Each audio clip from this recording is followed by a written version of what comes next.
Hello, my salon friends. Phil Jackson, your queen of salons here, coming in your eyes and ears with a dose of wise old owl wisdom, but not my wisdom this week. We have a special guest. Diversity, equality, and inclusivity are not just buzzwords, and they can be very contentious issues. Here to help me pick our way through the minefield is beauty guru Sam Marshall. Let's get her on the show, shall we? All on Build Your Salon. Hello, Sam, and welcome to the Build Your Salon podcast. Thank you. I've been dying to come on this for so long. Thanks for having me. Well, and we've been desperate to get you on, but we had to time it right for the launch of your new training program, which we're going to hear about a little bit later. But for those people who don't know you, who must have been hiding under a stone, ignoring the amazing work that you do in the industry, why don't we tell people a little bit about yourself? So, who are you and where'd you come from? Well, I'm actually from Bakewell in Derbyshire. Bakewell tart jokes, go for it. Um, it's actually a pudding as well. It's a Bakewell pudding. And I rebelled against my parents at 16. They wanted me to carry on my private education, and I actually got bullied. So I didn't want to stay there. So I enrolled myself at beauty college, mainly Hmm. to annoy them. But actually, it was a real passion of mine. So I did a BTEC National Diploma, and I've been a beauty therapist ever since. I've done so many different areas of beauty. I've worked in a spa, I've worked on cosmetic counters, which is a very grueling job. I've managed a really big salon in Harvey Nichols in Manchester, and I'm now an educator as well. I teach waxing courses, which is my specialist. I run a Facebook group called Skin Professionals UK because I'm really nerdy about skin. So exciting. And then I've just kind of started branching more into diversity, equity, and inclusion, as you've mentioned before. And that's become something that is a real passion of mine. So that's kind of, I spin a lot of plates. You certainly do. You certainly do. I think what resonated with me in that section, though, is that you were bullied at school and then kind of found that safe space in the salon industry. And that's a really true reflection of where I came from. I was very brutally bullied for the whole of my secondary career. And then it was only really when I found salons that I felt welcomed and accepted, as particularly as a gay man. So I think the industry historically has had that very welcoming kind of feel to it. But correct me if I'm wrong. I feel that we're losing that edge a little bit. I feel that maybe we've got some work to do in our industry if we're going to keep it as that welcoming, open space. Would you agree with that? Yeah, and I think as well, obviously your hair and I'm beauty, and they're very different industries. The hair industry, I think, is hugely diverse, and everyone can just be themselves. And you kind of expect a hairdresser to maybe be a little bit extrovert or flamboyant, but in beauty, I feel like we've all been like cookie cutters of each other, and that's where we don't have the chance for people that might want to come into our industry to get into it. I think it's improving, but it's not quite there yet. Okay. So, where is there work to do specifically, do you feel? Well, standards is huge. Hmm. We talk about that a lot, and luckily, I managed to sit on some advisory groups around that because I really want to make my industry the best it can be. Hmm. Um, but other areas I think are welcoming different people from different backgrounds into our industry and enabling them to work within the industry. I recently touched base with someone who has a Facebook group called Nailing Disabilities, and she actually supports other nail technicians and therapists that have disabilities, whether they be physical or mental. And I thought, gosh, we really do have a need for this, don't we? Because could someone come into our industry and work that isn't able-bodied? Could someone come into our industry and work that maybe is a bit different? And Hmm. that's where we've got the work to do, I think. Okay. And I see it myself as a bit of a game of two halves. I think there's the kind of the DEI as an employer, as a team, as a working environment, and then there's the more outward facing, client facing DEI aspect of things. And but again, correct me if I'm wrong, but I kind of feel that the employment side of things, it feels like we're doing a little bit better than perhaps we are on the client facing side of things. Would that be accurate? Oh, it depends where we're talking. So if we take, I work predominantly with the trans community, raising awareness around that. And I think if we give a spa as an example, and I'm not saying every spa is like this, but could a trans therapist or a non-binary therapist come and work in a spa in the UK and be supported and feel comfortable and feel welcome and feel like they belong? Probably not. Could a client who's trans come into a spa? Some of them, yes. A lot of them, no. Mm, So I think it depends on, if say doing nails is one thing, things like spa where it's kind of more formal are slightly different. hmm. So I think it depends hugely on the environment, but I think we have work to do on all angles, because a lot of my friends still have that are trans, my friends that are trans still have negative experiences when they go for, say, laser hair removal and things Mm. like that. So is it an environmental thing or is it the nature of certain services? So, for example, you already alluded to hair being different to beauty. Hair, by its very nature, although it's physical, is not as intimate as something as perhaps laser hair removal or waxing might be. Yeah, possibly. I think beauty and hair just very very different in the people that come into it. I think there's just a bit of a difference in that. But yeah, if someone is taking their clothes off, then Hmm. there are kind of different barriers, let's just say, that might be in place to stop Okay. that person being comfortable. And occasionally I hear people say that they are on board, um, at least making the right noises, but that they feel that perhaps the pace of change as far as acceptance and DEI is concerned is a bit much for them. What do you think's kind of leading that change? Because it does feel, for example, if you compare it to equal rights for women, or perhaps even gay pride and acceptance of lesbians and gays and bisexuals in the workplace is concerned, this does feel a lot more rapid. What do you think's driving that? We're driving it to Just what, driving to the the speed of change that we're seeing at the moment. I think it needs to happen. I think, I mean, I was very fortunate growing up as a lesbian that I didn't have a lot of problems. I was actually bullied in the salon I managed by a gay man, but that's a different story for a different day. Um, but I didn't have so many challenges. But when I look at my trans friends and trans clients, the challenges they face are way worse Hmm. than even what I've heard a lot of my gay friends um, And what mention. So and I what think, what kind of shape? I don't want to upset people or trigger anybody, but what kind of shape do those challenges take for people? oh, getting misgendered. So a trans person will dynamically risk assess your business before they come into it. They will wonder if they will feel safe, if they're going to get misgendered, if they're going to get respected, if they're going to get asked inappropriate questions. A friend of mine, on her first haircut after transitioning, she was sat in the chair and the stylist just fired questions at her Hmm. that she shouldn't have been asked, like what her dead name was, which is the name she was given at birth, or Hmm. what if she was going to have the op, because people seem obsessed with everyone's bits and the bobs when they don't really need to see them. Yeah. And it was all these different questions that really, if that stylists had been trained around the awareness with it, then they wouldn't have asked those questions. So it kind of stops people going for these appointments. Hmm. And actually, they really want to use services. When I've asked all my friends that have been for laser hair removal, and not one of them have said that they've been to anywhere where they haven't been misgendered. And they're generally going to the bigger branded places Yeah. across the UK, and that's really sad that those businesses are going, hey, we do transgender laser hair removal. I've seen posters in their windows and the trans flag, but yet they don't have the training to back that up when those people come in, and that's not okay. So where should that training happen? Where should it come from?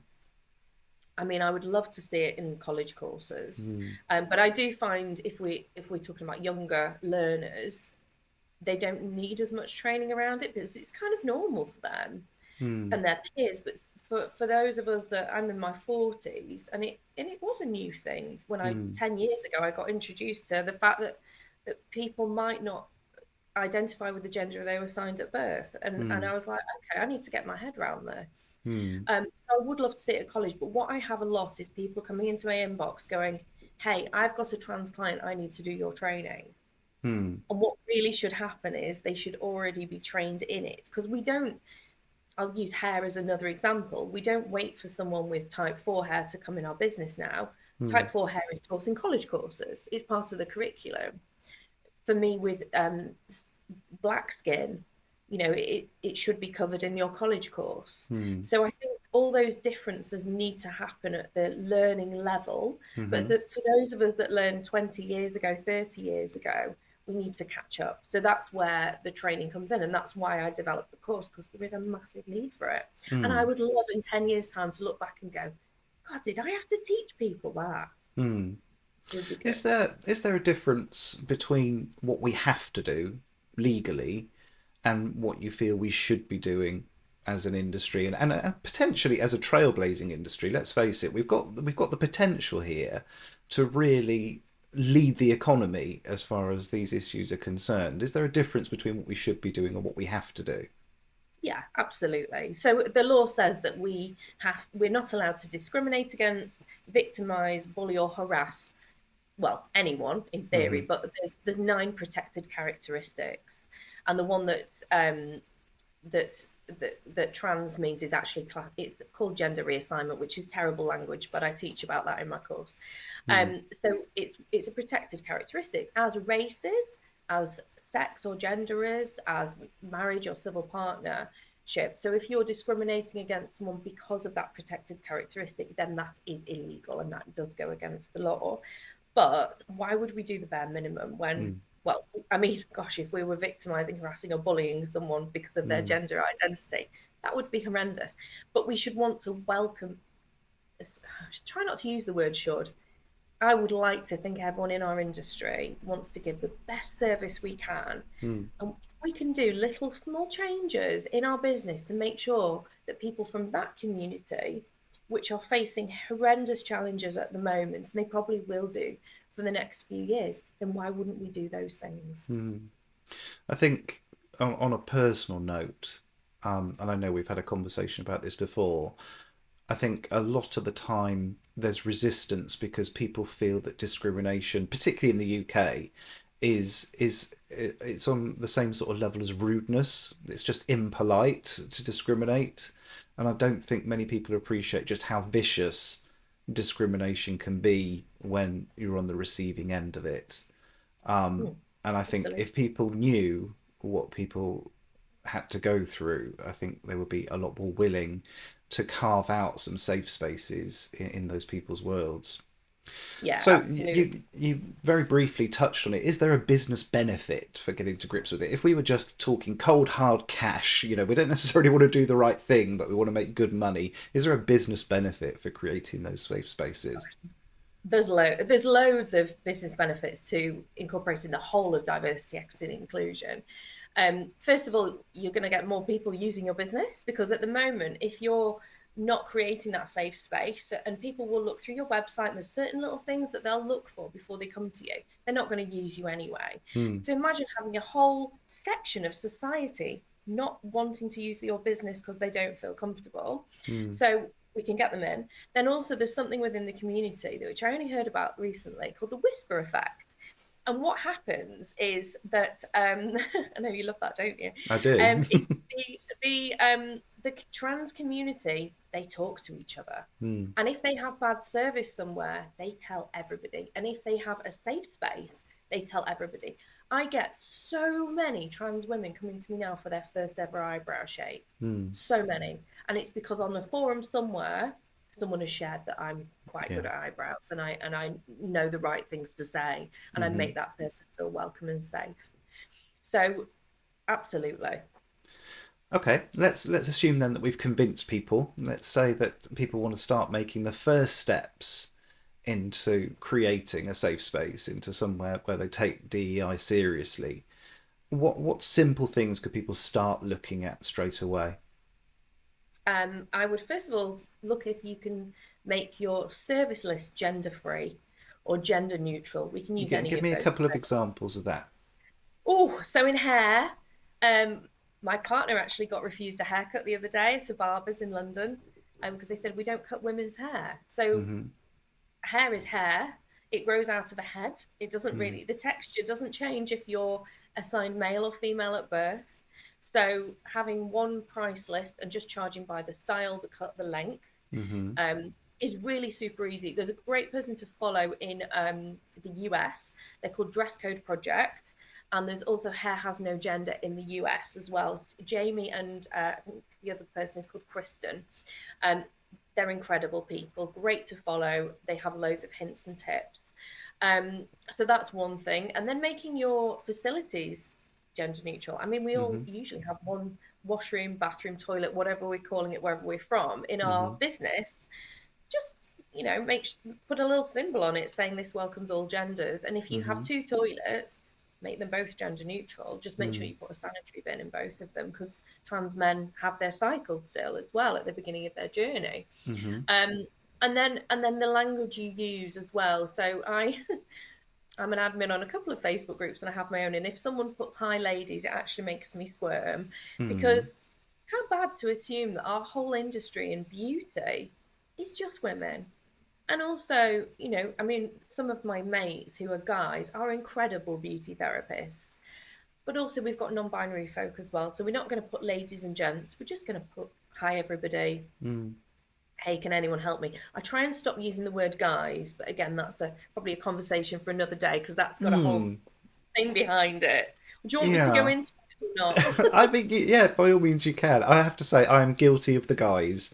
Um, I'm good, but guys. I use it in groups where I know there aren't any men or people who identify as men, and there's no cis men in there either. It can be a group of people who all identify as female, and I still say hey guys. So it's a bad habit. But go on, go into that for a sec for us.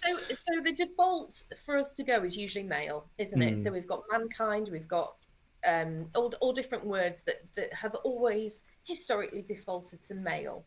So when we say guys, we usually say a mixed group of people. But imagine if in that mixed group of people there was a trans woman, because trust me, she does not want to be called guys Mm. at all. Um, and then also, if you if people go, oh yeah, but I use it for mixed groups. So say to a cis straight man, how many guys have you slept with? Mm. And they'll be like, oh, none. Or if Mm. we put guys on toilet doors, will everyone think they can go in there? Mm. So I think it's a word that eventually will go. Mm. I quite like folks. It's used a lot in the States. It's Mm. kind of everybody, or humans, or people. When Mm. I went to the Philippines recently, they were all like very noisy, and I was like, people, just shouted at them. And they loved it. They loved being called people, which I thought was quite cute. I was like, people, listen. So I think guys eventually will go, but it's default. It's a male word, Mm. and let's find a gender neutral one. There's millions of words out there to choose from. Let's pick a different one. I'm not saying Okay. it's the end of the world if we still use it. Mm. Yeah. Yeah, and I think that it's an important point to make is that we're not necessarily expecting people to get everything right from day one. What we want to see is that people are just trying to do the right thing, I think. Yeah, just give it a whirl. Like, we're Mm. going to get things wrong, and the language will always evolve. Mm. So someone will listen to this podcast in 5 years and go, "Yeah, I don't agree with half of that," and Mm. that's okay. It's okay that things change and evolve, but we find safety in what we know, Mm. and that's okay to feel safe. It's important to feel safe, but I think we have to just open our minds up to the fact that things do evolve and change. They do, and they should. So, Yeah. tell us about the training that you've put together. So I've been running my trans awareness training since lockdown. I kind of we did everything in lockdown, didn't we? We were like, I'm thinking of something new, and a lot of my friends. So I have a lot. I'm cisgender, and I'm probably the only cisgender person in the UK that I know of that teaches trans awareness. And I had a bit of a kind of argument with myself over that, and I get a lot of imposter syndrome. But I've got a lot of friends from the trans community, and they said if I stopped, they'd fall out with me. So Mm. they actually really want me to be their voice. Mm-hmm. And someone said a while ago, they don't want you to speak for them. Well, actually, the trans community really do. Maybe Mm. not different protected characteristics, but the trans community really like me doing this, and I get a lot Mm. of love from them for it. And I think sometimes it's easier when I'm in a face-to-face training session teaching cis people as a cis person who can Hmm. relate to it. Like it's quite powerful if a man stands up for women's rights or a white person stands up for black rights. Hmm. So it's kind of along those lines. So I ran it as a live session, but I could only commit to once a month. Not everyone could come, and I thought, right, I'm going to put it online. So I've uploaded it and more. It's a monster of a course, but a fantastic one. Um, so it's on an online platform. I've voice recorded every single slide. So for those of you out there who might be a little bit neurospicy like me and can't just read something, you can just listen to it. Mm-hmm. It's got a survey, a quiz. It's happier endorsed, so you get a certificate at the end. And then what I'm doing to kind of overcome the fact it's not live is once a month I'm hosting a Zoom that anyone can come on as many times as they like. And some of my friends from the trans community, and I do insist on paying them. This is a really important point to make. They don't just come, I force them, or I give them Mm-hmm. free treatments if they refuse to take the money. So they will come on and answer questions from a lived experience point of view, because that is really important to hear their For sure. voices. For sure. Yeah. And And I guess those that lives are going to make sure that it's always up to date and it's always relevant to what's going on in the world right now. yeah, absolutely, yeah, and it's great to ask any topical questions about anything that we might read in the press. Sam, you're superb, and I could talk to you all day, every day. You know that. How do people find out more about you and your training?